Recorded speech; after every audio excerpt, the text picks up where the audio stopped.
कागजात मेरे हाथ लगे हैं।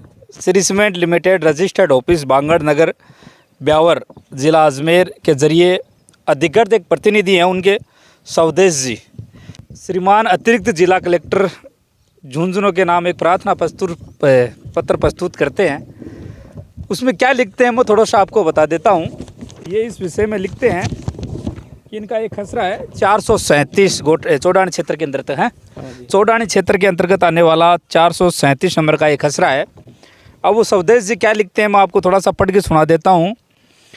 प्रार्थी की उक्त भूमि जो कागज़ों में बारानी दर्ज है, मौके पे बंजर है, अकृषि भूमि है जिस पे कृषि नहीं हो सकती, जिसमें खेतीबाड़ी नहीं हो सकती। अच्छा, यहाँ तक कि कुछ और भी चीज़ें इसके अंदर वो मेंशन करते हैं कि उक्त भूमि है जो मौके के ऊपर उबड़ खाबड़ है, नाकाबिल काश्त के है, मतलब उस पर काश्त नहीं की जा सकती, केवल माइनिंग जैसे कामों के लिए उपयोग में ली जा सकती है। जब मैं इस खसरे पे पहुंचा, इस लिखित एक प्रार्थी की जो उन्होंने अतिरिक्त जिला कलेक्टर महोदय के नाम जो प्रार्थना प्रस्तुत किया, उसी भूमि उसी खसरे पे मैं खड़ा हूँ जिस खसरे के मालिक हमारे साथ मौजूद हैं। अब उन्होंने क्या पेश किया वो तो उन्होंने कागज़ों में मैंने आपको पढ़ के सुना दिया है। हकीकत जानने के लिए हम लोग पहुँचे थे।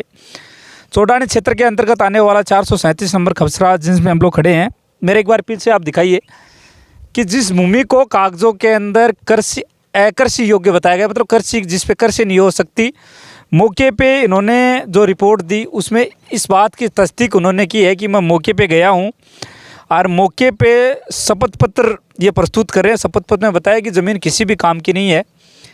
हकीकत मैंने दिखाई है, कागज़ों में तो कुछ और है, लेकिन यहाँ ज़मीन पे कभी आप आओगे तो आपको देखने के लिए मिलेगा यहाँ कि लंबे समय से कृषि हो रही है और अभी गेहूँ की फसल है वो कटने को तैयार है। स्वागत आपका हमारे चैनल पे। सबसे पहले तो आपके चैनल को और आपको धन्यवाद। आप किसानों की आवाज़ उठाने के लिए आप हमारे स्थान पे पहुँचे। अच्छा, कुछ कागजात हम पढ़ रहे थे, शायद आपने तो पढ़ लिए होंगे अपने खसरे हाँ, के बारे में। पढ़ लिए। हकीकत क्या है इसकी, थोड़ा सा हकीकत बताओ आप। हकीकत तो साहब अत्यदेश को देखो, कैमरामैन को कहूँगा कि दिखा के सर बिल्कुल भी जहाँ खड़े हम लोग कृषि हो रखी है। हाँ, कृषि है और कागजों में उबड़ खाबड़ और बंजर भूमि दिखा रखी है इनको। और यहाँ पे हर रबी की फसल और खरीफ की फसल दोनों होती हैं। तीनों में अलग अलग प्रकार की फसलें बो जाती है। अभी में जो देखो, जो तो काट रखे हैं, आधे तो गेहूँ कटने वाले हैं, उधर चने खड़े हैं, मसूर उपाड़ रखी है और प्याज उधर खड़े हैं। अच्छा, अभी घर खाली करने को नोटिस आपको शायद मेरे हिसाब से मिले हैं आज से 5-7 दिन पहले। 5-7 दिन पहले इसका जवाब भी आपने प्रस्तुत किया? हाँ, एसडीएम साहब के गए थे क्या समक्ष का? एसडीएम साहब से इस विषय में बातचीत हुई क्या? एसडीएम साहब मिले नहीं। कुछ समय पहले इनकी ज़मीन की गिरदावरी भी हुई थी। इस गिरदावरी के विषय में आपको मैं एक बार बता देता हूँ। कुछ डॉक्यूमेंटली हम लोग बातचीत आज आपसे कर रहे हैं। ये गिरदावरी हुई थी इनकी 2019। उस गिरदावरी के अंदर इस खसरे के बारे में लिखा कि इस खसरे के अंदर चना, गेहूँ, प्याज और लहसुन, ये रबी की जो फसल होती है वो बो रखी है। अब खरीफ की बात करें तो गंवार, बाजरा जैसी फसल इन्होंने बो रखी है। ये तस्दीक गिरदावरी की रिपोर्ट में 2018-19 के अंदर की जाती है और जो 21 के अंदर जो प्रार्थना पत्र प्रस्तुत किया जाता है उसमें लिखा जाता है कि इसमें किसी प्रकार की खेती है वो नहीं है। एक सर देखो ये रहा जी, इसमें बाजरा, गुवार, मूंगफली, मिर्च, बिल्कुल, और गेहूँ, मेथी, प्याज, चना और ईजगा, चरी और सरसों। अच्छा, पटवारी की रिपोर्ट तो कहती है कि यहाँ लगातार खेतियाँ होती आ रही हैं, क्योंकि ये गिरदावरी बोल रही है। हाँ। और जो प्रार्थना प्रस्तुत किया गया 2021 के अंदर उसमें इस जगह को उबड़ खाबड़ बंजर दिखाया गया, जिसमें यह तक कहा गया कि ये ज़मीन कृषि योग्य नहीं है, यहाँ कृषि नहीं हो सकती। हाँ, उसमें एक है गया, लेकिन जबकि हम जन्म से पहले मेरे यहाँ बिजली का कनेक्शन है, कुआं है, आज भी कनेक्शन है, आज भी कनेक्शन चालू है, खेती हो रही है। खेती हो रही है। कुएं के अलावा फिर मैंने पिताजी और माताजी दोनों एक्सपायर होने के बाद मैंने ट्यूबवेल करवाई है खुद अपनी, 1000 फीट बोरिंग किया हुआ है। आसपास के शायद मेरे हिसाब से जितने भी कर सको उनके तो कनेक्शन काट दिए गए। हाँ, आप इस समय कनेक्शन अभी चालू है। स्टे था उस टाइम शायद आपकी हाँ, ज़मीन पे? अभी भी है। बिल्कुल। तो ये मैं पहले चला था, शायद भारत आज़ाद होने के बाद बहुत सी ज़मीनों की पैमाइश बहुत कम हो चुकी है, लेकिन आधार इनको भी माना जाता है गिरदावरी जैसी रिपोर्टों को। अब सोचो, एक परिवार जो कई पीढ़ियों से यहाँ रहता आया है, इनके बच्चे पीछे खेल रहे हैं, शायद मैं उनको तो आपको क्योंकि नाबालिग बच्चे वो आपको हमारी वीडियो के माध्यम से मैं नहीं दिखा सकता। परिवार से जब हम लोग चर्चाएं करते हैं, परिवार डरा सहमा हुआ है क्योंकि इन्हें एक कानूनी नोटिस मिला है कि आप अपनी ज़मीन को खाली कीजिए। न्यायालय में जो राशि तय की गई है वो आ चुकी है और उसको आप लेकर इस घर को खाली करें, कुछ ऐसा ही था आदेश। हाँ हाँ। कितनी ज़मीन की कितनी कीमत है वो आंकी गई है आपकी डीएलसी रेट के हिसाब से? उसमें तो सर बहुत गड़बड़ किया हुआ है। ये तो कंपनी और प्रशासन लोग तो ना एक बंद कमरे के अंदर बैठ के मौका स्थिति पर यहाँ धरातल पर आकर ना आकर वो बंद कमरे के अंदर चार दीवारी के अंदर बैठ के उसको बहुत ज़्यादा घपला कर दिया हमारी ज़मीन का। जब मौका स्थिति पे बहुत बढ़िया ज़मीन है हमारी, लेकिन वो चार भी हो रही है लगातार, हाँ कर्ज करती है। हाँ, लेकिन वो चार दीवारी के अंदर बैठ के जो एक निजी कंपनी है श्री सीमेंट कंपनी, इसके फायदे के लिए किसान को बेघर किया जा रहा है। अच्छा, लोग कहते हैं ना कि चारों ओर से घुमा घुमा के मारना, किस तरीके से मारा जाता है मैं दिखाता हूँ आपको। इनका घर ये है, घर के इस साइड मिट्टी का एक पहाड़ आपको नज़र आ रहा है, दूसरी साइड आपको मिट्टी का पहाड़ नज़र आ रहा है, तीसरी साइड भी आपको मिट्टी का पहाड़ नज़र आ रहा है। केवल सामने आने जाने के लिए रास्ता छोड़ा, बाकी तीनों चारों ओर से शायद हाँ चारों तरफ से घेर दिया। ये ज़मीनें शायद मेरे हिसाब से अभी मैंने जाने बिकी नहीं है, फिर भी ऐसे मिट्टी के पहाड़ कैसे? कुछ बिकी नहीं, कुछ उन्होंने बेच दी पहले। इन खेतों में भी कुआं कनेक्शन था, घर थे। अच्छा, जो प्रक्रिया की बातें अपन लोग कर रहे थे कानूनी लड़ाई लड़ने के लिए, आप किस संदर्भ में आप आगे जाना चाहोगे? मतलब कौन सी किस प्रकार से लड़ाई लड़ना चाहोगे फैक्ट्री से आगे? तो नोटिस आपको मिला है घर खाली करने के लिए? हमने जिला कलेक्टर को भी ज्ञापन दिया है, एसडीएम साहब को भी दिया है, तहसीलदार साहब को भी दिया है और मुख्यमंत्री को भी दिया है। क्या लगता है सुनवाई होगी?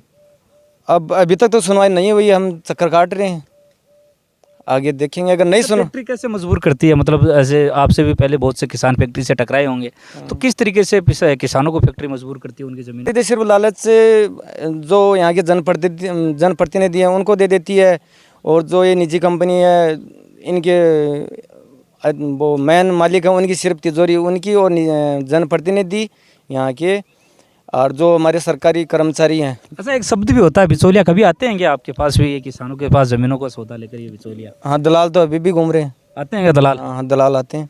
क्या किस तरीके से बातें करते हैं दलाल? वो तो डराते हैं, धमकाते हैं कि आप क्या करोगे, हमारे पास तो पुलिस भी है, सब कुछ है, आप क्या करोगे पुलिस के सामने, आप तो अकेले हो, हम 500 पुलिस लेके आएंगे। कागजों में एक लाइन और कहावत चलती है कि भारत कृषि प्रधान देश है और किसान उसमें सर्वोच्च है, क्या हकीकत है क्या ये चीज़? नहीं है सर, हकीकत नहीं है। ये तो पहले वाला अंग्रेज़ों वाला राज चल रहा है अभी भी, जबकि देश आज़ाद हुए कितने दिन होगी, लेकिन हकीकत आज़ाद नहीं हुआ अभी तक। किसान को अभी भी एक वो सरकारी कागज़ थमा दिया जाता है हाथ में, और फिर कहा जाता है कि आप यहाँ से बेदखल हो जाओ। अब इन बच्चों को, छोटे छोटे बच्चों को, और मेरे बेजुबान पशु है, उनको लेके मैं कहाँ जाऊँ? किसान को तो छत चाहिए। बिल्कुल, रहने के लिए सच है। हाँ। खेती करने के चाहिए, गुजारा भी यही है। हाँ, गुजारा भी यही है। एक बार आओ, थोड़ा सा आगे आप लोग आओ। जिस ज़मीन की कागज़ों में बातें हो रही थी कि उस ज़मीन को क्या दर्शाया गया है, जिस ज़मीन पे खेती नहीं हुआ करती थी, ये एक प्रतिनिधि है जो श्री सीमेंट कंपनी का प्रतिनिधि न्यायालय के समक्ष जिस प्रार्थना प्रस्तुत करता है, उसमें ये चीज़ें लिखता है। हकीकत पे जब आओगे, शायद वो मेरे हिसाब से जो प्रतिनिधि है वो कभी धरातल पे नहीं आया, उसको ये चीज़ें नहीं दिखाई गई कि यहाँ खेतियाँ हो रही हैं, आप जो कागज़ों में लिख रहे हैं वो कुछ और है, धरातल पे कुछ और है। तो तमाम विषयों के लिए लगातार हम आपसे जुड़ रहे हैं, क्योंकि लगातार किसानों के पास नोटिस आना हो शुरू से कि ये केवल एक किसान नहीं थे, इनके अलावा भी कुछ और भी परिवार हैं जिनके पास घर खाली करने के लिए आदेश आए हैं, और 10 तारीख तक यहाँ एसडीएम के समक्ष इन्हें पेश करने के लिए होने के लिए है। वो एक लेटर, प्रार्थना पत्र इनके पास आया था, हालांकि ये वहाँ गए लेकिन कोई संतुष्ट पूर्वक इनको जवाब है वो नहीं मिला। अब बातें कुछ पहले की होती हैं, क्या फैक्ट्री कुछ नेताओं को आबाद किया? क्योंकि फैक्ट्री जब से आई है केवल यहाँ के लोगों, यहाँ के नेताओं ने उस पर राजनीति की है। कुछ नेताओं ने फैक्ट्री को चमकाया है और कुछ नेताओं ने फैक्ट्री की यूँ कहें कि राजनीतिक हत्या भी सही अपन लोग मान सकते हैं, क्योंकि जिस तरीके से फैक्ट्री का बदराना का मुद्दा बनाकर चुनाव लड़ा गया, आज हकीकत उस बातें की कोर है। शायद मैं भी जानता हूँ और आप भी, मेरे देखने वाले सभी लोग जानते हैं कि बदराना कहाँ है, श्री सीमेंट कहाँ है। एक मंदिर की रिपोर्ट मैंने आपके सामने प्रस्तुत की थी। आज मैं कुछ कागजात के साथ आपके लिए बातचीत करने के लिए आया था, किस कदर पैसों के दम पर कागज़ों को बदला जाता है, किस तरीके से कागज़ों के दम पर रिपोर्टें बदली जाती है। हकीकत कुछ और होती है, कागज़ों में कुछ अधिकारी, कुछ बंद कमरों में बैठे अधिकारी कुछ और लिखते हैं, केवल उन्हें यही आदेश टाइप करके केवल एक खसरा संख्या चेंज की जाती है, बल्कि वही पैराग्राफ जो सभी किसानों के पास नोटिस में मुझे देखने के लिए मिला, एक नई खबर के साथ हम लोग आपसे दोबारा जुड़ेंगे। एक परिवार का दर्द था जो मैंने दिखाया कि कई पीढ़ियों से यहाँ रहता आया था। इनके कागज़ों की लड़ाई थी, इन्होंने हमें अवगत कराया कि हमारे कागज़ों में कुछ और है, हकीकत में कुछ और है। इनको भी घर खाली करने के आदेश मिले, इनके साथ कई और परिवारों को आदेश मिले हैं। क्या कुछ सोच रखा है कि भविष्य में अगर ऐसे घर तोड़ने जैसी परिस्थितियाँ सामने हैं, क्योंकि ऐसे वीडियोज़ आपने भी खूब देखे हैं, ऐसी कार्रवाइयाँ हुई भी है, तो भविष्य को लेकर शायद मेरे हिसाब से मन में डर है। भविष्य है कहाँ इस हिसाब से, ये जो इस तरीके से पहले वाले तरीके से ये चल रहे हैं ना कंपनी वाले और ये प्रशासन चल रहा है, इस हिसाब से तो भविष्य है नहीं। नहीं तो हमारा है, नहीं हमारे बच्चों का है। कितने बच्चे हैं? मेरे एक बच्ची है और एक बच्चा है। पढ़ाई उनकी अब ये ज़्यादा चिंता है। हाँ, एक बच्ची तो 5वीं में और बच्चा अभी छोटा 2 साल का है। ऐसा शायद जब नोटिस मिला था, शायद सुकून भरी नींदें तो शायद मेरे हिसाब से नहीं आती होंगी।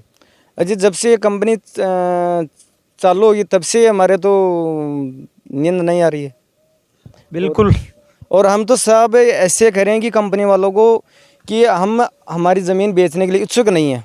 अगर हमारी ज़मीन उनको पसंद नहीं है या नहीं लेनी है तो हम हमारी ज़मीन के चारों 4 दीवारी कर लेंगे, खेती करेंगे, रहेंगे जैसे करेंगे, हमारे रहेंगे। बाप दादा रहते हैं। हाँ, और हमारा रास्ता छोड़ दिए, बाकी आप बाहर काम करिए, हमारी कोई आपत्ति नहीं है।